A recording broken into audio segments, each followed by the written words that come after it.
All right, so welcome to another rapid fire business story of the week. This is part of our rapid fire series, and today we have an incredible guest with us, someone who's achieved extraordinary success and is here to share their unique business journey with you. We're excited to hear their insights, so let's welcome them to the show. All right, so as this is our rapid fire series, we've got 1 minute or less to answer each question.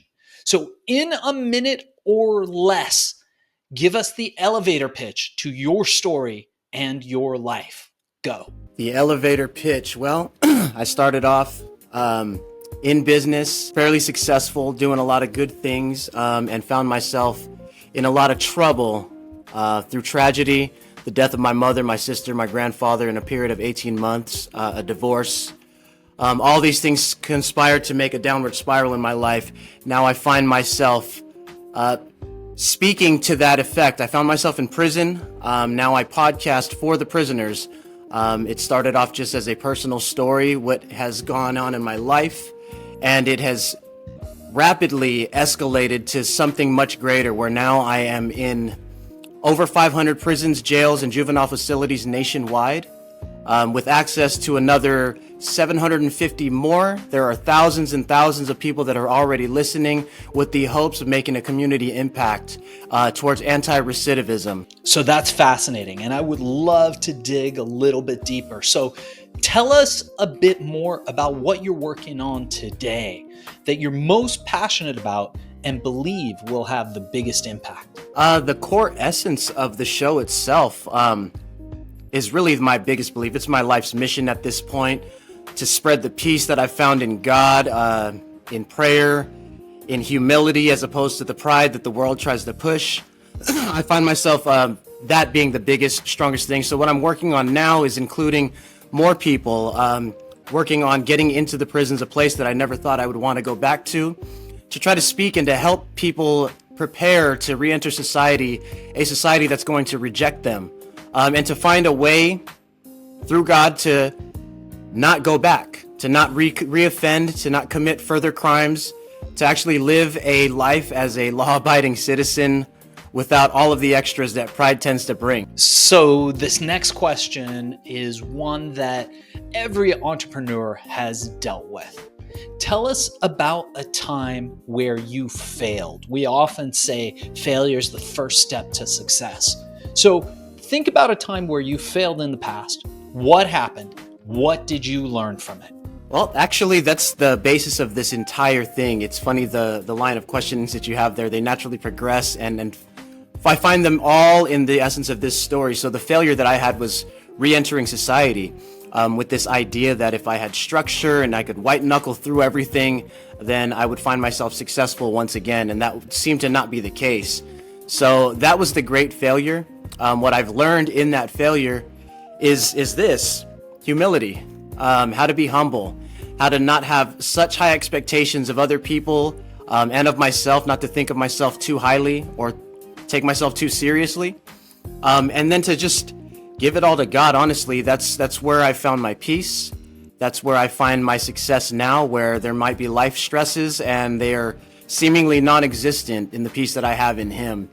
So failure is always an option now, because once I fail, once I'm weak, I can find that He makes me strong. That's fascinating. That's fascinating. And we're definitely going to have you back on the show to dive deeper into each of these questions.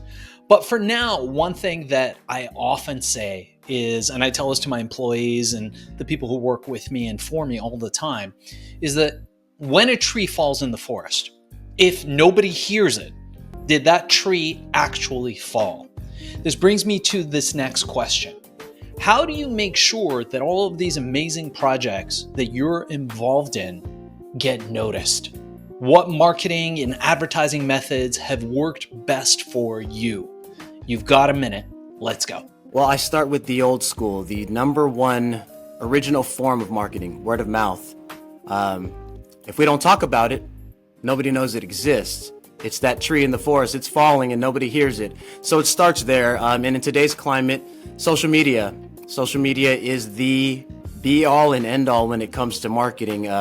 Where it used to be print, where it used to be email, those things do still exist and those things are still successful, but the world has taken a turn towards the digital platforms. So social media marketing, proper content strategies, things like that. And then word of mouth. Word of mouth will always be there. A proper review, someone who tells a friend, who tells a friend, who tells a friend.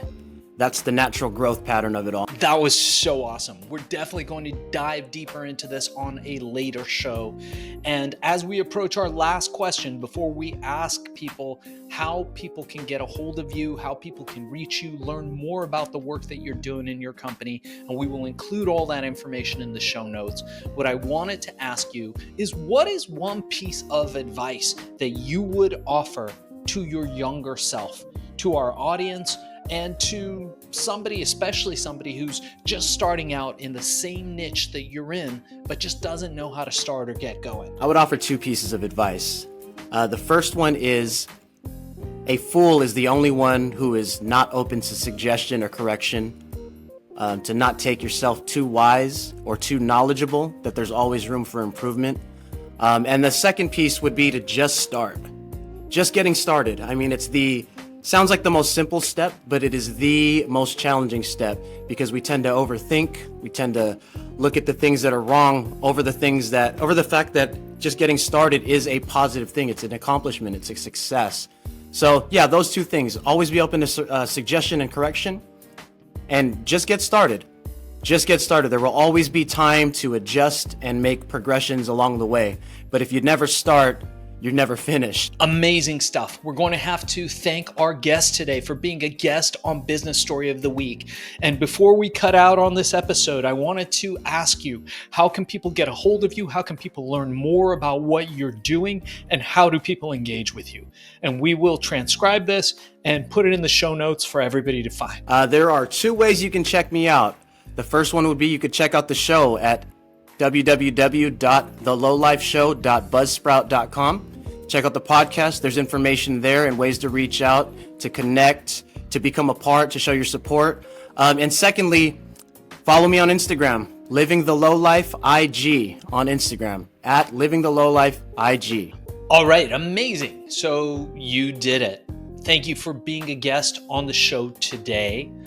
Let me tell you what you can expect next. So what we're going to do is we're going to take all this, we're going to cut it into an episode.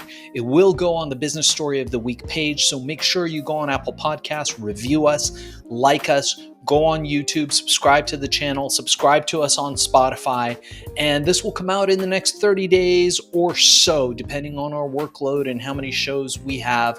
We have had a lot of interest in the show lately, so we may be a little backed up, but the show will get out.